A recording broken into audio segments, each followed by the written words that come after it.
So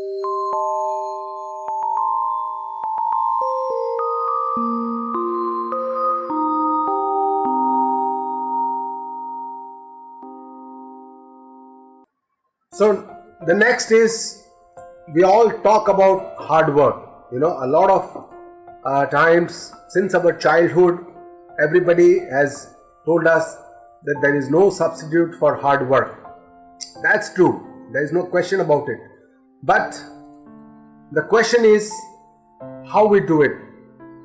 For us, we look at people who are successful and we say that probably they are, because either they are born talented or they have become overnight success, but it's behind that overnight success are years of hard work and deliberate practice. In any field, to get to the level of, say, mastery, one has to work consistently, and consistency is very, very important. As we discussed, you have to get water out of the earth, then you have to keep digging in one area, go deep into the earth, only then you can get water. So you have to keep on doing the same little thing that may look like more like boring every day, but that is important, because only if we keep doing the same thing again and again, we can become successful. But if anybody feels that hard work only is important, it's a myth, because there are many people who work very hard but don't attain or achieve something meaningful in life. And that's why it must not be just hard work, but it needs to be smart work. And effort is important, but we need to know where to make all the effort that makes all the difference, right? So the direction is important. So I like to tell you that there are 5 things which are important. The first is the motivation or the drive behind the effort. So this is the inspiration, your entire reason for you to work hard. And this must be very clear to us. If this is not clear why we are working hard, then it is useless. At the end of the time, we may feel that we have done enough, but we have not received what we could have done. And that's why this inspiration is something like an engine that pushes all your effort forwards. So this drive or this motivation must be clear. This could be either external or internal. Somebody else is expecting something out of you, or either you are internally motivated to drive yourself. It could be negative or it could be positive. Positive motivation is in terms of, the feeling of joy, the enjoyment that you get in your work, the passion, the happiness, the good relationship that you have. And the negative could be the fear of failing, or, something that is keeping you binded or grounded and you want to break through. So these are some of the negative. And there could be combination of these internal positive, external positive, internal negative or external negative, and they can provide motivation for success. The ideal type of motivation is internal positive motivation, and which is the best. We should try and achieve that. We should try and be internally or self-motivated person rather than waiting for somebody else to motivate us. And we should be motivated by positive emotions and positive attitudes rather than negative attitudes like fear of failing or things like that. The second important thing is the plan. And this plan is also very important, because this essentially sets the foundation for the hard work. We need to set our goals and we need to make an action plan so that we can reach these goals. If the drive is considered to be the heart of your hard work, then the plan is a skeleton. So actually, this is a roadmap to achieving your goals, any meaningful goals in life. And the plan makes out a course of action so that you can plot your progress and you can achieve the goal, and you can also keeps you on track and tells you if you are going off track also. The third is the actual grind, the actual work.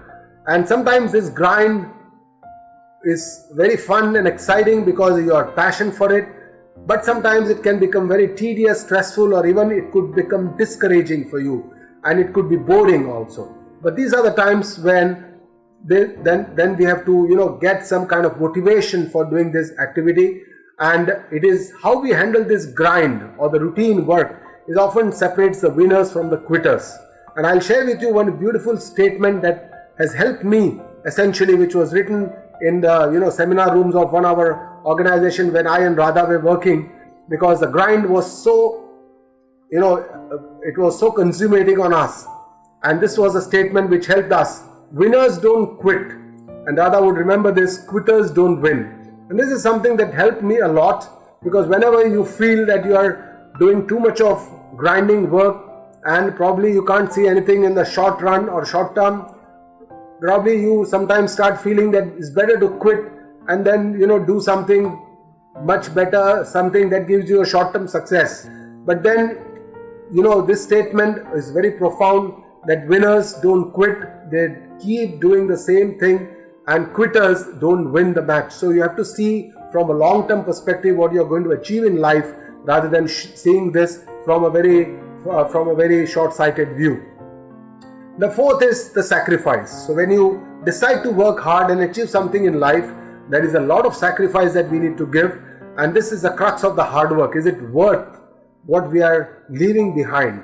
So this could be sacrifice in terms of own personal time, family time, your hobbies, and as medical profession, within this profession we all know how much sacrifice we need to make for our profession, which is a very, very demanding profession, and it could put a strain on a lot of our relationships, even our finances and the comfort level. And this is a real test whether it's worth doing the sacrifice for what we want to achieve.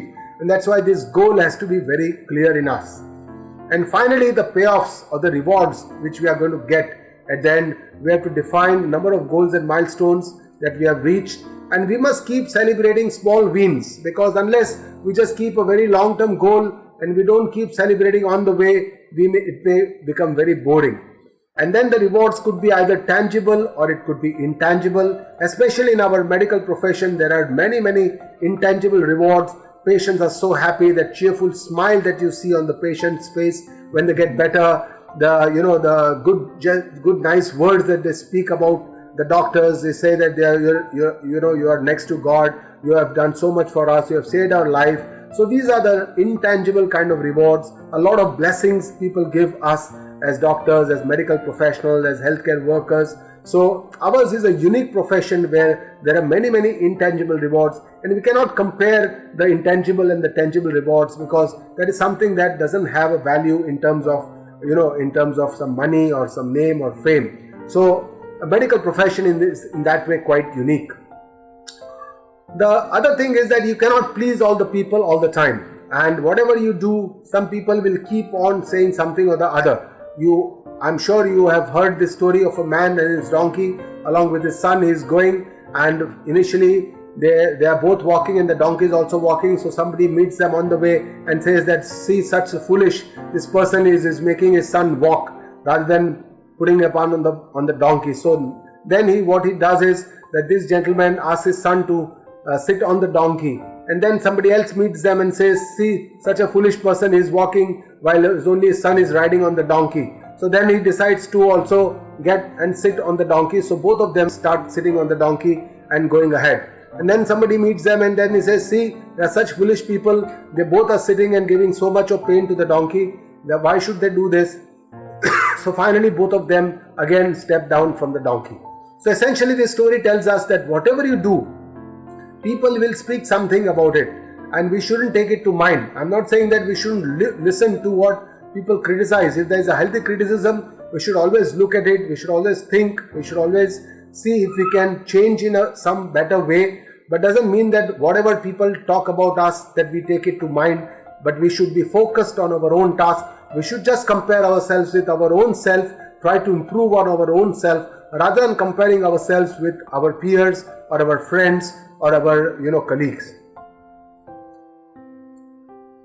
Sharpening our axe, and this is very important. It means that we need to keep updating our skill, knowledge and beliefs.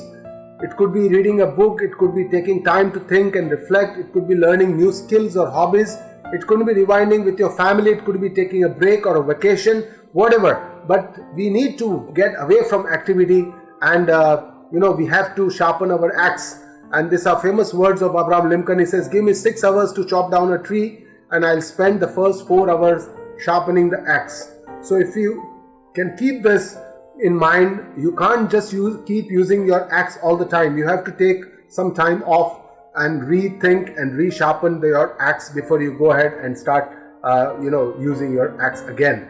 So an activity, a rhythm of activity and non-activity And this in terms of this principle is called a Pomodoro principle. Pomodoro in Italian means tomato. It has its own peels. So it says, do 25 minutes of activity and some 5 minutes of inactivity. Or you could do 1 hour of activity and take 10 minutes break between the different activities. So this is what is called as a Pomodoro style. And this can help you give a lot of mindfulness or your full attention in the activity period, because your mind continuously does get fatigued or tired also. So there could be some morning or bedtime activities that you could think as schedules, and checklists are also very, very important to avoid human error. These are the things that we now use in our own profession: before surgery, after surgery, before admission, at discharge. A lot of checklists are now used in medical profession to avoid human error. So these are all the ways we can keep trying. These are famous statement of Walt Disney. Walt Disney actually, he had all his life, he had failures. Plenty of his job he had to fail, and he was thought that he probably will never become successful, but see what he could build.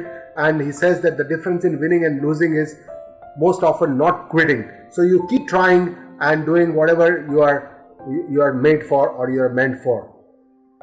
But when I already mentioned that world-class performance, it takes more than 10,000 hours. So that essentially comes to 3 hours a day for 10 hours. And you need to do deliberate practice, the correct method. You need to keep practicing, utilizing a lot of efforts, chunking, breaking down into parts. And you could start at any time, and it could be multiple 10,000 hours. Also, you could have done some in the childhood, some in the youth, some in the elderly age. But productivity is important because that gives you efficiency. You can focus on the most important things, and you can keep a scorecard, create an accountability. So it's basically not enough to be busy, but the question is, what are we busy about? And that's why the work ethics are important. The moral principles that we used during our work, it guides our work behavior, and the output motivates us to stay on the track. And there are some factors that we can use for developing good work ethics: goal-oriented actions, prioritize focus, being available and being reliable, conscientiousness, a desire to do the task well, and creating a rewarding routine. So essentially, embracing positivism also helps us to create a good work ethic. And with this, we can do hard work, smart work, which is important for our self-discipline and self-control. And we must work in the right direction. And life is a balancing act. We need to keep balancing and enjoy the journey, not waiting to enjoy the destination. So with this, I come to the end of this talk. But at the same time, if we want to do so many things in our life, the key of this balance is how we manage our time. Because essentially all of us have the same time given to us, and that will determine whether we can be more efficient or successful in our life. So thank you very much.